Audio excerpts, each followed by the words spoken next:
Krishna, Krishna Krishna, Hare Hare, Hare Rama, Rama Rama, Hare Hare, Hare Krishna, Krishna Krishna, Hare Hare, Hare Rama, Rama Rama. Hare Krishna. I'm Rajarsi Dasa. Welcome to Hare Krishna today.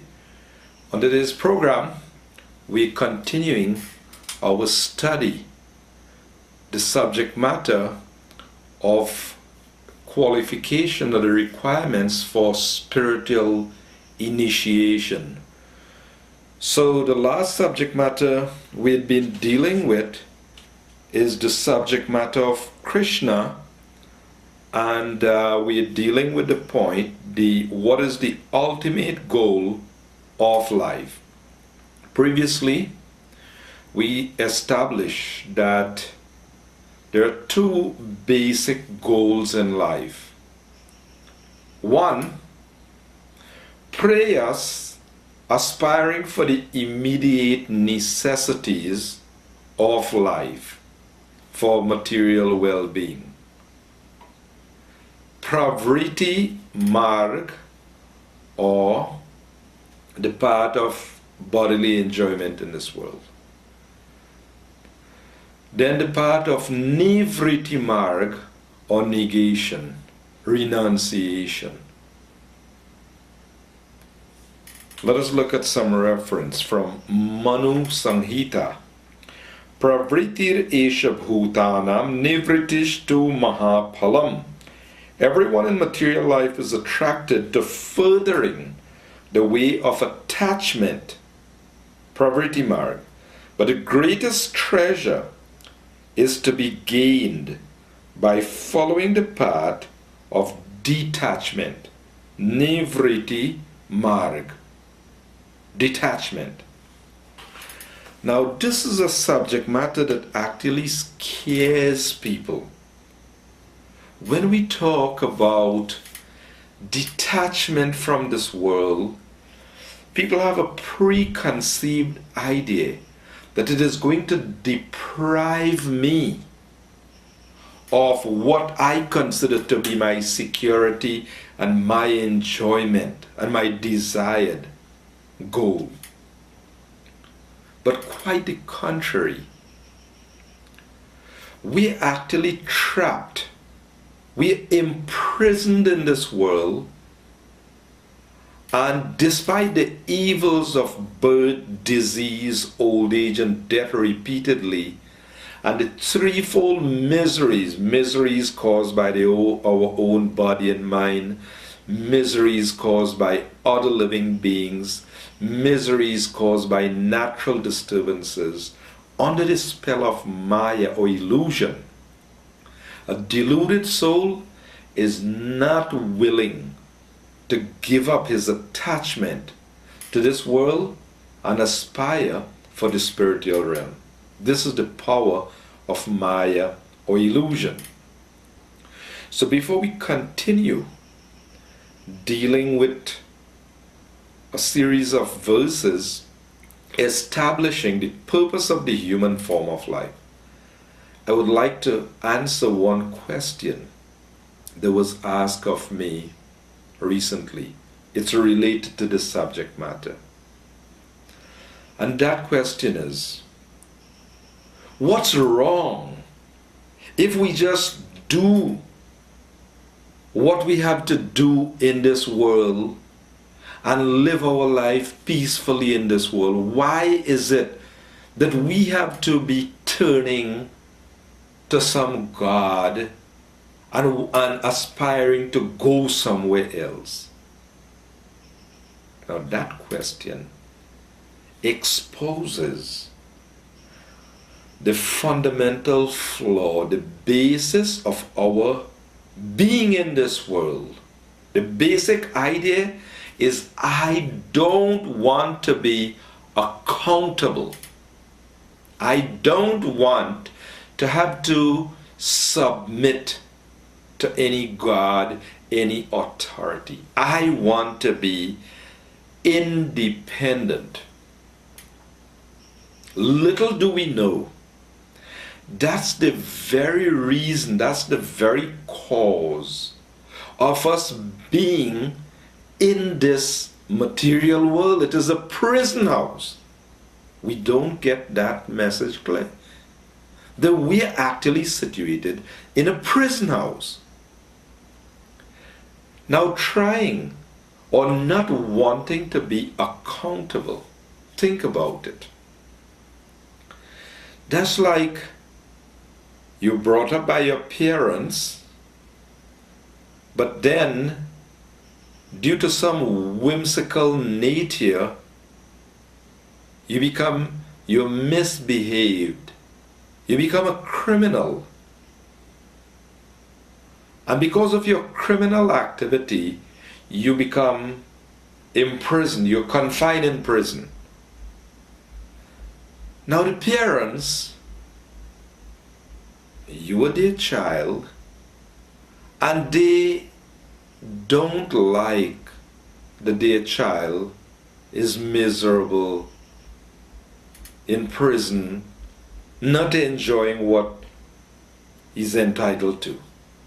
But you in prison now, so deluded, you forget the care and concern of your dear parents. And you are looking for security and happiness among your criminal friends in prison. You're striking up relationships within prison, making a date within prison, disregarding your relationship with your parents. That's what it is like, away from God. We're so deluded. We forget everything about our Lord's care and concern for us. In fact, the Skanda Puran says, Vasudevam Parityagya. Vasudevam Parityagya Yo Anya Devam Upasati.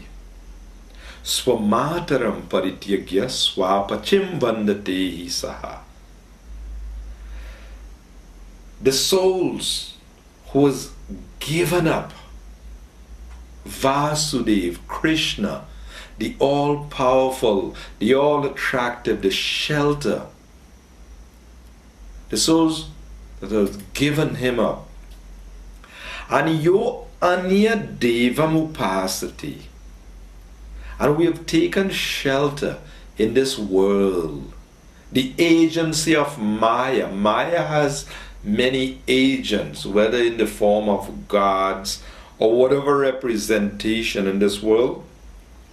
We have taken shelter of persons, objects, things of this world. Prabhupada would say, if you don't take shelter of God, you will take shelter of dog. Yes. You don't submit and take shelter of God, you would look for satisfaction and security and shelter in dog. Literally. People do that.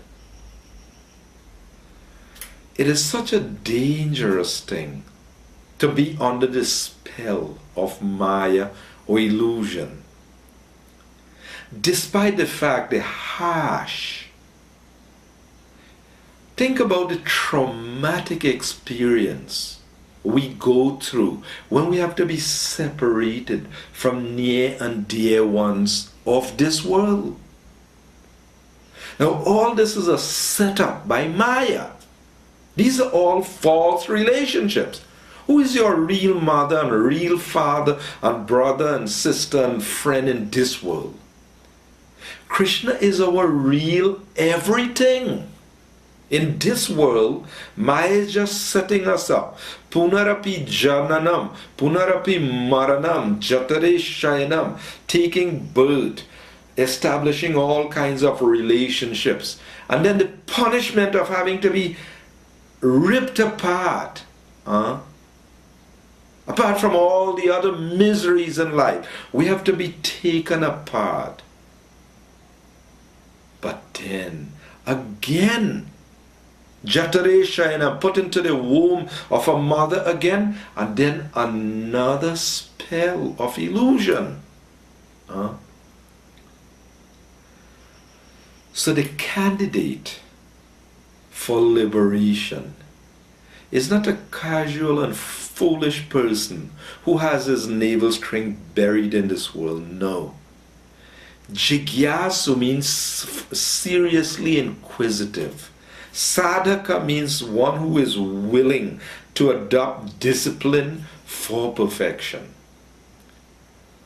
One great poet, he sang, Hari Hari Deephale Janama Gunainu Manushya Janama Paya Radha Krishna Nabhajya Janiya Shunya Bisha Khainu. O Lord Hari, Lord Hari, I have spent my life uselessly.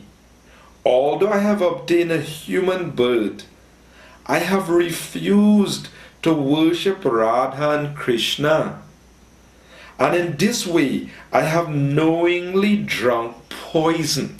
Yes, that's what it is like to have a human birth, a human form with developed intellect and not worship Radha and Krishna. Who is Radha and Krishna? Under the spell of Maya or illusion, we do not even know. We don't even care to know.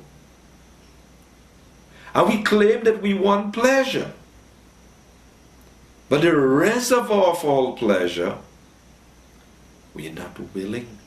Such is the spell of Maya or illusion. Is there any wonder, Krishna says in the Gita, that Mama Maya Duratyaya, that my Maya, this illusion, this world, this illusion is difficult to overcome.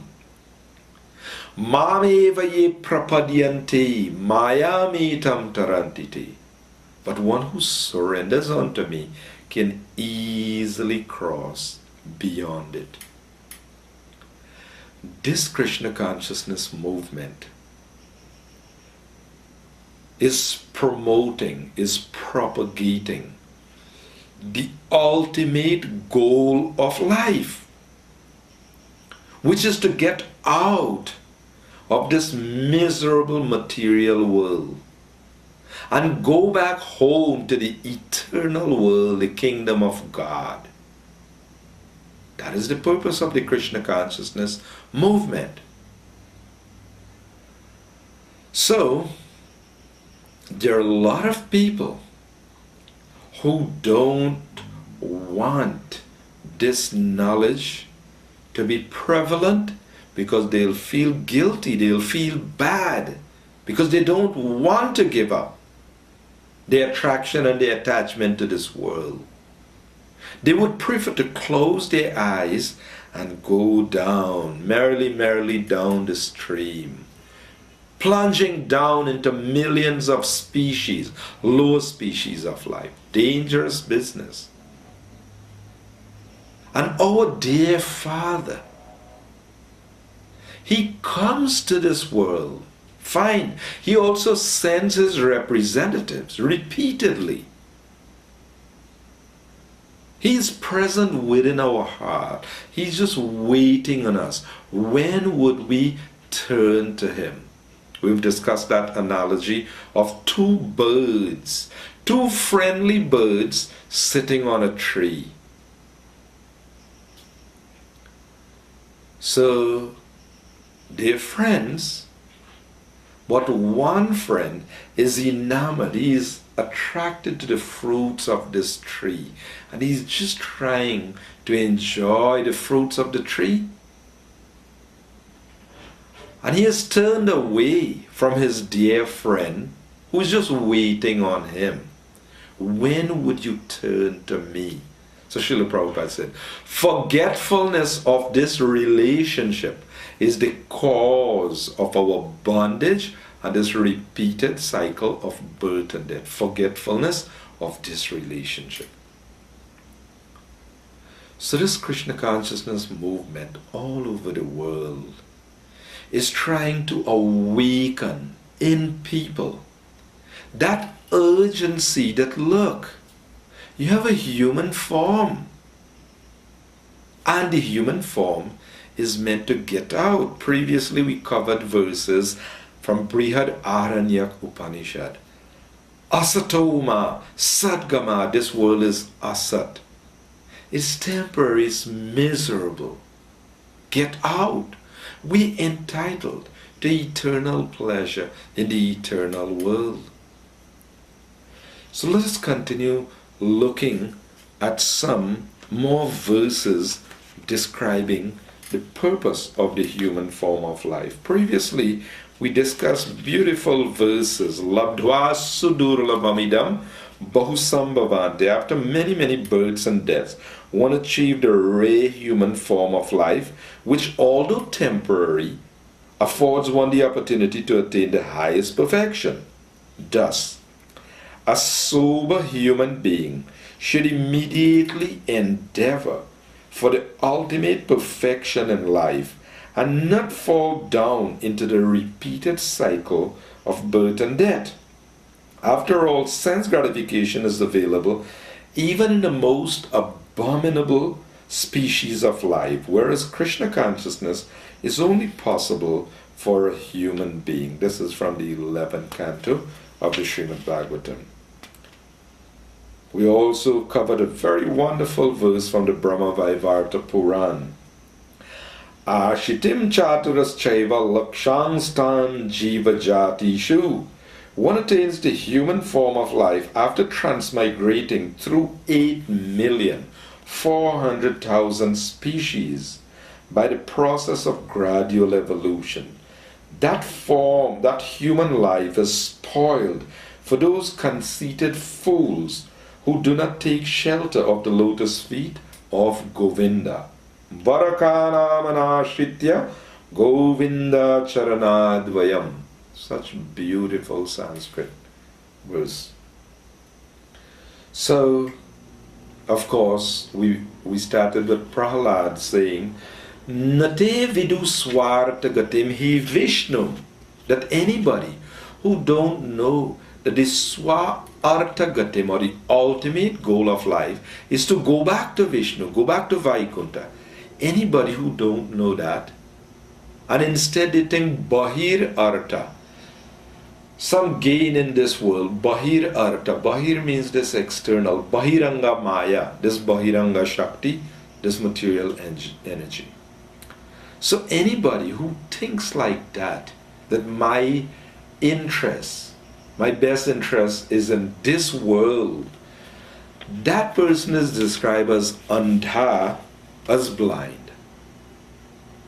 And this world consists of blind leading the blind. The majority of people, they're blind. They don't have a clue as to what is their real need and what is their self-interest. Blind parents, blind teachers, blind priests, blind governments, they reinforce people's illusion. Yes, what you want? You want sense gratification? Fine. Vote for us. We'll provide for you. We'll provide all these things. When they don't restrict people's sinful life, and the sinful citizens continue to suffer miserably, and they become disgusted, then they blame the leaders. They want to kick out the leaders. But the leaders were not even smart enough to say, you fools, you're suffering because of your own bad karma, your own inadequacy. Apart from the fact that we may be thieving out a big amount or whatever, but are not enlightening you But at least they're not showing the people, look, don't figure that you live in a country with plenty oil money means that you're going to enjoy. Every action produces a reaction. Do you have punya? Do you have piety? Have you stopped your sinful activities? You're backing up the wrong tree. You're looking for something that you don't deserve. Before election, I gave a number of lectures guaranteeing that the blind people who think that just a change of government will change my karma. Yeah. Have you seen people's features become attractive? They have a high IQ now. They have great wealth at their disposal. No, it doesn't work that way. Fine, you have your business, government, leadership, this, that. But my dear people, if you remain blind, if you don't enlighten yourself, if you don't demand from the government that they perform their prescribed duty towards the subjects, towards enlightening the citizens, towards seeing that the citizens are performing their swadharma, their prescribed duty that will give them liberation. If you don't see to that, and you allow yourself to be misled by blind leaders, blind leading the blind, they miss the right path and they all fall into a ditch. Yes, this is Kali Yuga, the age of the blind leading the blind. People don't have a clue. So 5,000 years ago, sages said to Sutta Goswami, Tatrak sandarshito dhatra dushtaram nishtitir shatam kalim satvaharam pungsa karna dharai varnavam. We think that we have met your grace, your goodness by the will of providence, just so that we may accept you as captain of the ship for those who desire to cross the dark ocean of Kali, which deteriorates all the good qualities of a human being. Yes. This age of Kali Yuga, we need some captain, we need some leader who can lead us on the path to freedom from this existence of ignorance and repeated birth and death. So these sages, they're saying, we think that we have met your grace by the will of providence, so that we will accept you as captain of the ship. So, this is our Fitya verse for today. Beautiful verse from the Shastra. Nridehamadyam sulabham sudurlabham plavam sukalpam gurukarnadharam mayanukulena nabhashvate ritam pumam bhavabdim nataresa atmaham. The human body, which can award all benefit in life, is automatically obtained by the laws of nature. Although it is very rare achievement, this human body can be compared to a perfectly constructed boat, having the spiritual master as the captain, and the instructions of the personality of Godhead as favorable winds, impelling it on its course. Considering all these advantages, a human being who does not utilize his human life to cross the ocean of material existence must be considered the killer of his own soul. Lord Krishna to Uddhava from 11th canto of Srimad Bhagavatam. Beautiful, most amazing. Think about this amazing verse. Nrideha, Naradeha means a human form. We have a human form and it is described as a suitable boat. This world of birth, disease, old age and death is described as an ocean. It's an ocean of repeated birth and death. So you have a suitable boat. But better yet, to have Guru Karnadharam, that expert captain, that navigator, that powerful Acharya Srila Prabhupada appeared in the darkness of the age of Kali, coming to the Western world, and Chakshurun Militam, opening the eyes of blind people who were sunk in darkness, saving millions of people by giving them Krishna Upadesh, Bhagavad Gita as it is. God's words is the winds, the favorable winds. You have the captain, the expert captain, Guru Karanadharam. You have Bhagavad Gita instructions. You have the suitable boat. What more do we want? Would we misuse and abuse the human form by again indulging in sense gratification, which the dogs and hogs indulge in? How unfortunate. By the association of saintly persons, that's where we get the strength. Srila Prabhupada, by giving his association, he was able to reinforce people's attachment and attraction to spiritual practice. So we're dealing with the ultimate purpose of the human form of life. I'm Rajarsi Dasa saying Hare Krishna, and do join us again next week for a continuation of this subject matter. Hare Krishna.